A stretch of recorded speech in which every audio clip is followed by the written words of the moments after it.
এবাৰ আমি ইয়াৰ পিছৰ অংক এটা লৈছো এই অংকটোত কি দেখাবলৈ লৈছো 27 নম্বৰ অংক যদি x plus 1/4x equal to 3/2 হয়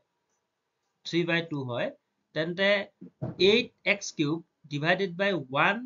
8x cube equal to কিমান হ'ব এনেকুৱা অংক আপোনালোকে আগত দেখি আছে এইবোৰ আহি থাকে এনেকুৱা যিকোনো এটা এনেকুৱা টাইপ আহি যাব পাৰে এতিয়া এই অংকটো কৰোঁতে কি কৰিম ভালকৈ মন কৰিব প্ৰথম কাম কি কৰিম ইয়াত দিয়া আছে x plus 1 divided by 4x equal to দি দিছে আমাক 3 divided by 2 গতিকে প্ৰথমতে আমি কি কৰিম দুইফালে 2 এটা পূৰণ কৰিম কেলে 2 এটা পূৰণ কৰিছো এই 2টো নাইকিয়া কৰিবৰ কাৰণে আৰু বেলেগ হেৰি ওলাব ইয়াত চাই যাওক অংক কৰোঁতে এতিয়া কি হ'ব এই 2টোৰ লগত এই 2টো যদি পূৰণ হয় তেতিয়া কি হৈ যাব 2x হ'ব আৰু এই 2টোৰ লগত ইহঁত যদি পূৰণ হয় ইয়াৰ 2টোৱে এই 4টোক দুবাৰ যাব হয়নে গতিকে তেতিয়া কি হ'ব twice x হৈ যাব এইফালে থাকি গ'ল 3 এতিয়া আমি কি কৰিম এই দুইটা সাইডকে এই সাইডটো আৰু এই সাইডটো দুইটা সাইডকে কিউব কৰি দিম কিউব কৰি দিয়াৰ লগে লগে ই এটা সূত্ৰত পৰিব সূত্ৰটো কি a plus b whole cube সূত্ৰ a cube plus b cube এইটো গোটেইটো b cube plus কি হ'ব thrice a into b ব্ৰেকেটৰ ভিতৰত কি থাকিব a plus b এইটো হ'ল a plus b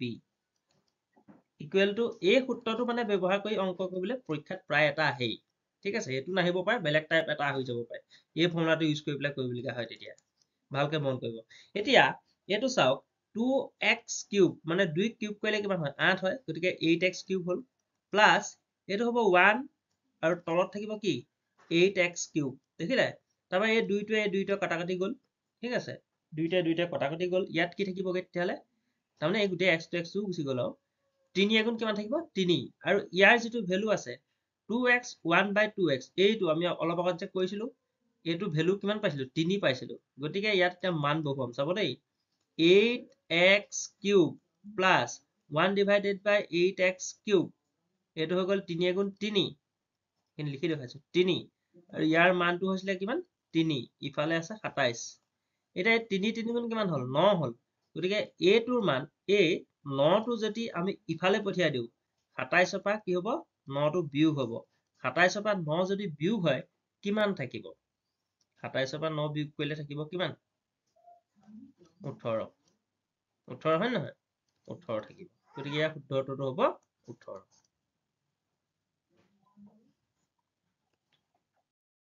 এবাৰ এই প্ৰশ্নটো লৈছো এই প্ৰশ্নটো দিয়া আছে কি x ৰ ভ্যালু দিয়া আছে a plus 1/a দিছে আৰু y ভ্যালু দিছে a minus 1/a তেতিয়াহ'লে এইটো ভ্যালু উলিয়াব লাগে গতিকে তাৰ কাৰণে আমি প্ৰথমতে কি কৰিম x plus y কৰি চাওঁ x plus y কৰি লওঁ a 1/a তাৰপৰা minus plus a minus 1/a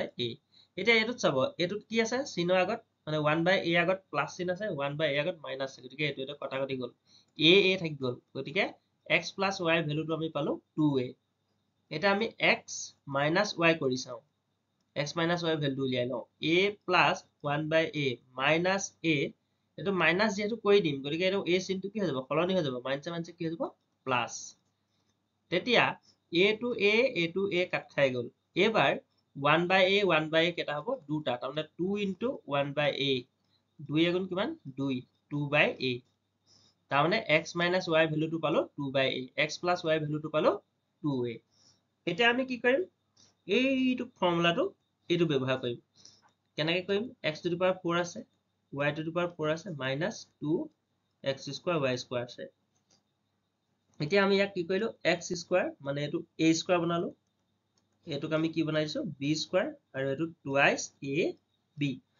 a square plus b square minus twice ab সেই ফৰ্মুলাটোলৈ লৈ গলো সেই ফৰ্মুলাটোলৈ লৈ যোৱাৰ লগে লগে এতিয়া কি হৈ যাব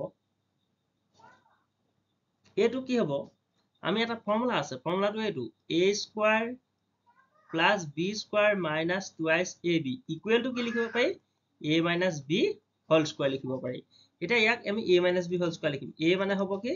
x square b মানে হ'ব y square এইটো কি কৰিলো whole square এতিয়া এইটোক আকৌ ফৰ্মুলাত ভাঙিব পাৰি নহয় এইটো a square minus b square বুলি এটা ফৰ্মুলা আছে a square minus b square ফৰ্মুলাত ভাঙি দিলো a square minus b square formula যদি ভাঙি দিও কি হ'ব a প্লাছ b ইনটু কি a মাইনাছ b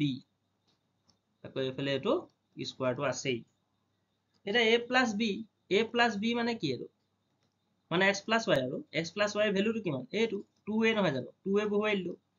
তাৰপিছত ইনটু কৰিবলৈ কৈছে ইনটু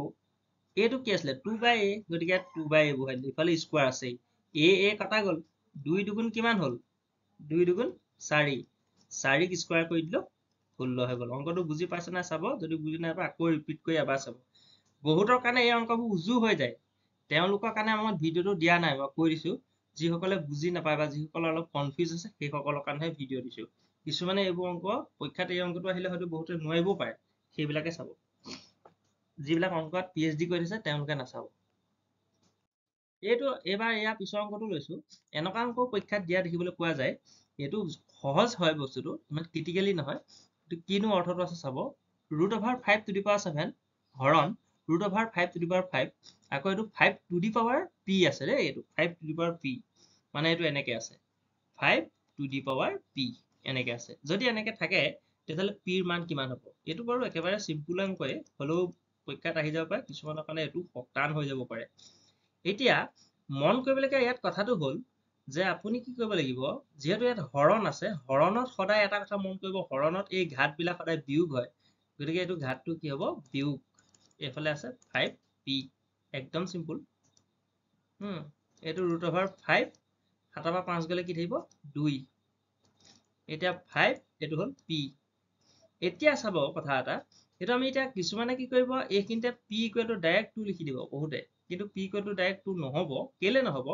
কাৰণ এইটো লগত এইটো কাট এতিয়ালৈকে খোৱা নাই কাট খোৱা কেলে নাই কাট খোৱা কাৰণ এইটো আছে √5 এইটো আছে কি অনলি 5 এটা কি কৰিব লাগিব যেহেতু এটো স্কয়াৰ আছে আমি জানো যে স্কয়াৰ √5 কি হয় কাট খাই যায় স্কয়াৰ √5 কাট খালে ইয়াৰ সংখ্যাটো কি থাকিব 5 ইফালে কি আছে 5 টু দি পাৱাৰ p এটা সদায় মন কৰিব যেতিয়া ইয়াৰ ওপৰত একো নাথাকে ঘাত তেতিয়ালে একো যদি ঘাত নাথাকে তেতিয়ালে হেতু 1 হয় এতিয়া আকৌ 5 5 কাটি দিলো গতিকে এতিয়া কি পালো p ৰ মানটা পাই গলো p ৰ মানটো হ'ল 1 নেক্সট কোৱেশ্চন এই কোৱেশ্চনটো যোৱা বছৰ এডিএত আহিছিলে এনেকুৱা ধৰণৰ কোৱেশ্চন আকৌ আহিব পাৰে ৰিপিট হ'ব পাৰে এইটোকে ডাইৰেক্ট হয়তো নাহিব পাৰে এতিয়া এই অংকটোত কৰিবলগীয়া কি আছে এইটো ক্ৰছ মাল্টিপ্লাই কৰিব লাগিব ক্ৰছ মাল্টিপ্লাই মানে এইটো x ৰ লগত x পূৰণ কৰিলো x কি হ'ব x স্কয়াৰ তাৰপা √128 ইনটু √162 এই দুটাক কৰি দিয়াৰ লগে লগে এতিয়া আমি কি কৰিম ৰুট কিমান আছে 128 আৰু এটা আছে 162 গতিকে √20,736 হ'ব এটা হে 276 ৰ আমি বৰ্গমূলটো উলিয়াব লাগিব বৰ্গমূল কিমান হয় চাব লাগিব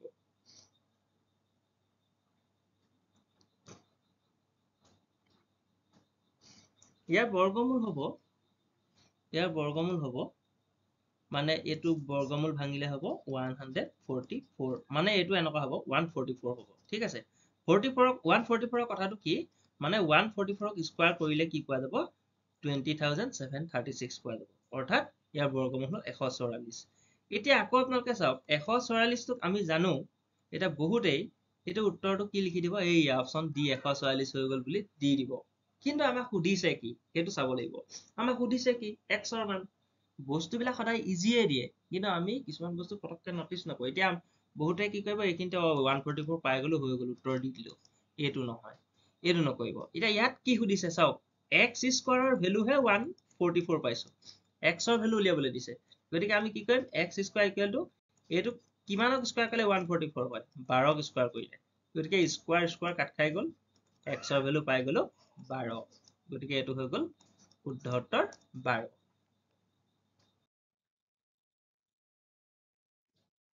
নেক্সট অংকটো দিছে এটো সহজ 15 25 40 আৰু 75 হৰণ কৰিব পৰা আটাইতকৈ ডাঙৰ 4 অংকযুক্ত সংখ্যাটো কোনটো এই গুটেকিটাই হৰণ কৰিব পাৰিব লাগিব সেই সংখ্যাটো তাৰ কাৰণে আমি কি কৰিব লাগে আমি প্ৰথম এটা কথা চাই লওঁ যে 4 অংকযুক্ত তাৰমানে 4 অংকযুক্ত আটাইতকৈ ডাঙৰ সংখ্যাটো কি 9999 কিমান এইটো 9999 9999 হৈছে আটাইতকৈ ডাঙৰ সংখ্যা এতিয়া আমি কি কৰিম ইয়াত যেহেতু সংখ্যাকেইটা দিছে 15 25 আৰু কি দিছে 40 আৰু 75 ইহঁতৰ লসাগুটো উলিয়াম ইহঁতৰ লসাগুটো উলিয়াম আৰু ইহঁতৰ লসাগুটো মই এতিয়া উলিয়াই নাথাকো যেহেতু লসাগু উলিয়াবলৈ আপোনালোকে শিকিছে গতিকে ইহঁতৰ লসাগুটো হ'বগৈ 600 লসাগু উলিয়াৰ পিছত আমি কি কৰিম এতিয়া আমাক সুধিছে আটাইতকৈ ডাঙৰ সংখ্যাটো 4 অংকযুক্ত আমি জানো যে এইটো হয় 999 আটাইতকৈ ডাঙৰ কিন্তু ইয়াকটো 6ৰে হৰণ নাযায় ঠিক আছে কিন্তু ইয়াক 6ৰে হৰণ কৰি চাব লাগিব আমি 6ৰে যেতিয়া ইয়াক আমি হৰণ কৰিম 6ৰে হৰণ কৰি যেতিয়া চাম 6ৰে হৰণ কৰি চাওঁতে ইয়াত মই আগতে কৰি থৈছো মানে হৰণটো ইয়াত 399 টো কি থাকি যাব ৰিমাইন্ডাৰ থাকিব ভাগ শেষ থাকি যাব বাকি থাকি যাব এই যে বাকি থাকি গ'ল সেই বাকি থাকি যোৱা সংখ্যাটো আমি কি কৰিব লাগিব জানেনে এই 9999 পৰা ইয়াক আমি মাইনাস কৰি দিব লাগিব 9999 পৰা 399 টো মাইনাস কৰি দিলে 9600 হ'ব আৰু আমাক যিটো উত্তৰ বিচাৰিছিলে 9600 যে আমাক মানে যে কি বুলি কৈছিলে আটাইতকৈ ডাঙৰ যে 4 অংকযুক্ত সংখ্যাটো বিচাৰিছিলে এই সংখ্যাটোৱে হ'ব 9600 আৰু এই 9600 সংখ্যাটো 15 হৰণ যাব 25 যাব 40 যাব 75 যাব এইটোৱে কথা গতিকে এনেকুৱা অংক আহিলে এইটো মেথডত কৰিব অংকটো ইফাল সিফালকে দিব পাৰে নেক্সট তেনেকুৱা এটা অংক আৰু এটা আছে এইটোত আটাইতকৈ সৰু সংখ্যাটো ইয়াত উলিয়াবলৈ দিয়া আছে এইটো হলে কেনেকৈ কৰিব ইয়াত কি দিছে 15 12 15 20 54ৰে হৰণ কৰিলে ইয়াত আকৌ 8 ভাগ শেষ থাকি যায় হৰণ কৰাৰ পিছত 8 ভাগ শেষ থাকি যাব এনেকুৱা এটা সংখ্যা আমি ইয়াৰ পৰা উলিয়াব লাগিব আৰু আটাইতকৈ সৰু সংখ্যা বুলি কৈছে ইয়াৰ কাৰণে আমাৰ প্ৰথম কাম হ'ব 12 15 20 আৰু 54 এই গোটেইখিনিৰে আমি কি উলিয়াব লাগিব লসাগুটো উলিয়াই ল'ব লাগিব আৰু মই কৈছো ইহঁতৰ লসাগুটো হ'বগে 540 এটা এই 540 হ'ল সংখ্যাটো কি হ'ব এটা সুধিছে সব তাৰ মানে লসাগু মানে ইহঁতৰ লসাগু মানেই হ'ল কি জানেনে এই গোটেইকেইটা সংখ্যাৰে তাৰ মানে এই 540 টো হৰণ যাবই কথাটো তেনেকুৱা লসাগু যেতিয়া উলিয়াব কেইটামান সংখ্যাৰ সেই সংখ্যাকেইটাই এই মানে ইয়াত এই 540 যে পালো 540 12ৰে হৰণ যাব 15ৰে হৰণ যাব 20ৰে হৰণ যাব 54ৰে হৰণ যাব কিন্তু অংকটোত অকমান বেলেগ এটা কথা কৈছে কি বেলেগ কথা কৈছে 8 ভাগ শেষ থাকিব লাগিব সংখ্যাটোৰ পৰা গতিকে ইয়াত তাৰমানে ইয়াত এতিয়া এইটো 540 টো ডাইৰেক্ট গোটেইখিনিয়ে হৰণ যাবই কিন্তু হৰণ গৈ পেলাই 8 বাকি থাকিব লাগিব তাৰ কাৰণে কি কৰিম 8 এটা ইয়াত যোগ কৰি দিলেই হ'ল তাৰমানে কি হ'ব 548 এই 548 সংখ্যাটোক যদি 12ৰে হৰণ কৰে 15ৰে হৰণ কৰে 20ৰে হৰণ কৰে 54ৰে হৰণ কৰে তেতিয়া সদায় কি বাকি থাকিব 8 বাকি থাকিব কেলে বাকি থাকিব কাৰণ 540ক সম্পূৰ্ণৰূপে বাৰ যাব এইটোৱে কথা এইটো এটা কুৱেশ্যন আহিছিলে যোৱা বছৰ এনেকুৱা ধৰণৰ কুৱেশ্যন খুব ৰিপিট হোৱা দেখা যায় এতিয়া এই কুৱেশ্যনটোত কি কৈছে এখন নগৰৰ জনসংখ্যা প্ৰতি বছৰে 10% হাৰত বৃদ্ধি হয় বৰ্তমান নগৰখনৰ জনসংখ্যা 1000 এইটো কৰিবলৈ এনে বেলেগ কিবা পদ্ধতি থাকিব পাৰে নাজানো আমি ডাইৰেক্ট মানে যিটো পদ্ধতি হয় সেইমতে কৰিছো প্ৰথম কথাটো হ'ল কি যে ইয়াতে আমাক কি কৰিবলৈ দিছে 10%কে প্ৰত্যেক বছৰে বাঢ়ে বুলি কৈছে 10% প্ৰত্যেক বছৰে বাঢ়ে ধৰক প্ৰথম কিমান আছিলে 1000 1000ৰ যদি 10% আমি চাওঁ 0 দুটা 0 দুটা গুচি গ'ল 10 10 গুণ কিমান হ'ব 100 মানে কথাটো এনেকুৱা হ'ল এইটো ফাৰ্ষ্ট বছৰ দেই প্ৰথম বছৰ 1000ৰ জনসংখ্যা বৃদ্ধি হৈ পেলাই কিমান হ'ব 1100 হ'ল ঠিক আছে এতিয়া নেক্সট বছৰ এই 1100ৰ কিমান হ'ব এইবাৰ 1100ৰ পৰা 10% বাঢ়িব গম পাইছেনে এই দুটা শূন্য লগত এই দুটা শূন্য গুচি গ'ল 110 হ'ল 110 বাঢ়িলে তাৰ মানে আগতে 1100 আছিলে এতিয়া কি হৈ গ'ল 110 হৈ গ'ল তাৰ মানে এতিয়া জনসংখ্যা মানে সেকেন্ড ইয়াৰ মানে 2 নম্বৰ বছৰত হৈ গ'লগে কিমান 1210 জন হ'ল এতিয়া আমি কি কৰিব লাগিব সেই 1210 জনৰ পৰা 3 নম্বৰ বছৰ যেহেতু 3 বছৰ বুলি কৈছে 3 নম্বৰ বছৰত আকৌ কি হ'ব 1210ৰ পৰা 10% বৃদ্ধি হ'ব দুটা শূন্য কটা গ'ল 121 বৃদ্ধি হ'ল হয়নে 121 বৃদ্ধি হ'ল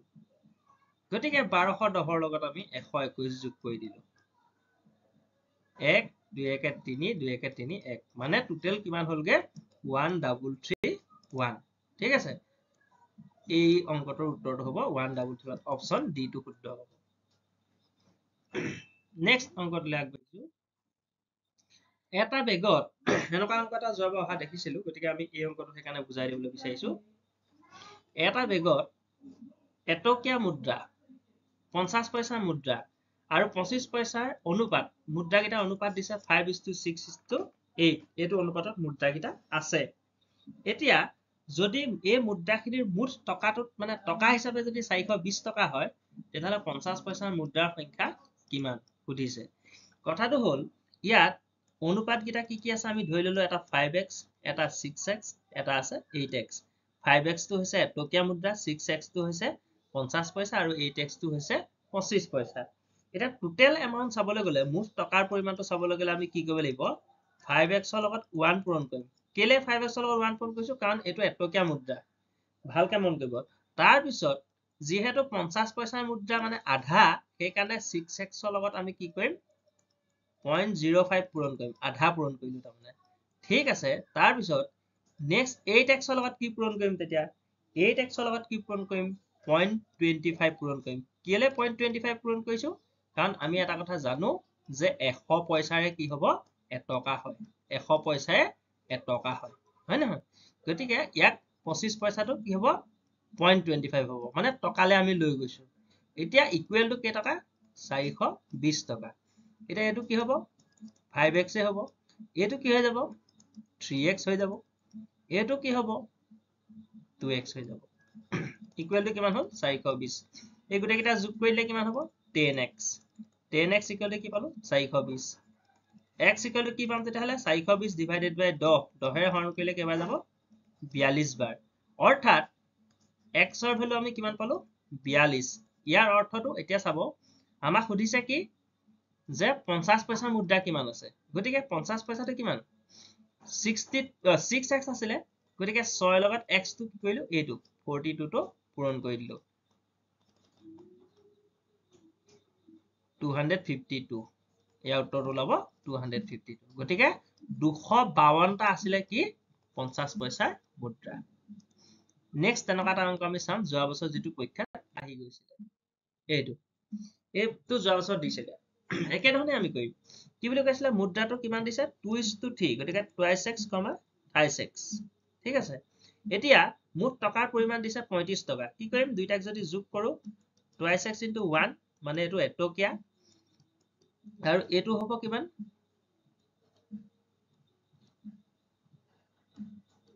এটো আমি 3/2 কৰি দিম যেটা কৰিবলৈ সুবিধা হ'ব 3/2x 3/2x কেলে কৰিলো তাৰমানে ইয়াৰ আধা ইকুৱেল টু কিমান হ'ব 35 এতিয়া হ'ব এটো 2x plus 5x divided by 2 equal to 35 এটো কি কৰিলো 2 গুণ 2 2 দুগুণ কিমান হ'ব 4 আকৌ এপিনে 3 এপিনে আছে 35 এটা 4 3 কিমান হ'ব 4 3 হ'ব 7x এপিনে 2 লগত 35 পূৰণ কৰিলে কিমান হ'ব 70 গতিকে x ৰ ভ্যালুটো কিমান পালো 70 divided by 7 x ৰ ভ্যালুটো 10 পালো তাৰ মানে x ৰ ভ্যালু 10 পালো মানে এই ইয়াত আমি বহুৱাই দিম এতিয়া মানটো চাওক 2 into x 2 10 গুণ কিমান হ'ল 20 মানে এটকীয়া মুদ্ৰা সিয়ামৰ কিমান আছিলে সিয়ামৰ 20 টা আছিল হেকাৰণে এটকীয়া মুদ্ৰা 20 টা হৈ পেলাই কেই টকা হৈছে 20 টকা তাৰ পিছত নেক্সট আহিলে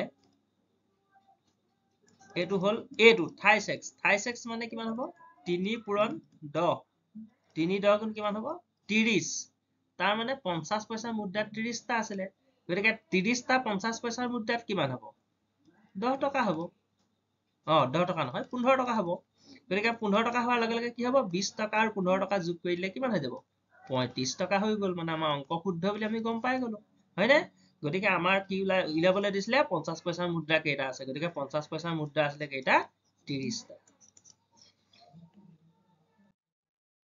নেক্সট অংকটো চাওক 36 নম্বৰ কোৱেশ্চনটোত এটো যোৱা বছৰ আহি যোৱা মই একবাৰ ৰিপিট কৰি দিছো 720 গৰাকী বিদ্যাৰ্থী এখন বিদ্যালয়ত ল'ৰা আৰু ছোৱালীৰ অনুপাত দিয়া 7:5 অনুপাতটো 1:1 হ'বলৈ অতিৰিক্ত কিমান গৰাকী ছোৱালীৰ নামভৰ্তি হ'ব লাগিব গতিকে এইটোৰ কাৰণে আমি প্ৰথমতে ইয়াত জানি ল'ব লাগিব যে এই 720 জনৰ কিমান ল'ৰা আছে আৰু কিমান ছোৱালী আছে জানি ল'ম। তাৰ কাৰণে এইটো দিয়ে দিছে 7:5 অনুপাত দি দিয়া আছে। তাৰমানে আমাৰ এটা হৈছে 7x, 7x টো হৈছে ল'ৰা আৰু 5x টো হ'ল ছোৱালী। গতিকে 7 পাছে কিমান হ'ব 12x, হয় নহয়? 12x ইয়াক 12ৰে হৰণ কৰি দিলো, 12ৰে হৰণ কৰি দিলে 60 বাৰ গ'ল। গতিকে 7 60, 7 পূৰণ 60 কৰি দিলে কিমান হ'ব 7 6 গুণ 42, 420 জন ছাত্ৰ আছে। তাৰপিছত 5 × 60 কৰি দিলে কিমান হ'ব 300, 300 জনী কি আছে ছাত্ৰী আছে। এতিয়া আমি গম পালো যে 420 জন ছাত্ৰ আৰু 300 জনী ছাত্ৰী আছে। এতিয়া সেইকাৰণে অনুপাতটো কি হৈছে 7:5 হৈছে। এতিয়া এই অনুপাতটোক আমি 1:1 অনুপাতলৈ কনভাৰ্ট কৰিব লাগে। 1:1 মানে হৈছে কি দুইটা বস্তু সমান হ'ব লাগিব, ল'ৰা আৰু ছোৱালী দুইটা সমান হ'ব লাগিব। এইটো একক অনুপাত বুলি কোৱা হয়। দুইটা যেতিয়া সমান হ'ব, যিকোনো এটা অনুপাতত ওপৰতো 5 তলতো 5 হ'ব, তেতিয়া কটাকটি কৰি দিলে কি হ'ব 1:1 হ'ব। গতিকে ইয়াতো সেইটোৱেই, তাৰমানে আমি ল'ৰা কেইটা আছে এতিয়া 420টা, ছোৱালীও 420 কৰিব লাগিব। ছোৱালী 420 কৰিবলৈ হ'লে ছোৱালী কেইজনীয়ে নামভৰ্তি কৰিব লাগিব 300 এইটো 400ৰ পৰা 300টো বিয়োগ কৰিলে গম পাই যাম 120 গৰাকী। গতিকে 120 গৰাকী যদি জইন কৰি দিয়ে তেতিয়া এইটো 420 হৈ যাব, ইটোও 420 হৈ যাব। অনুপাতটো তেতিয়া কি হৈ যাব 1:1। বুজি পালে নাই? কমেন্ট কৰি জনাব। ধন্যবাদ।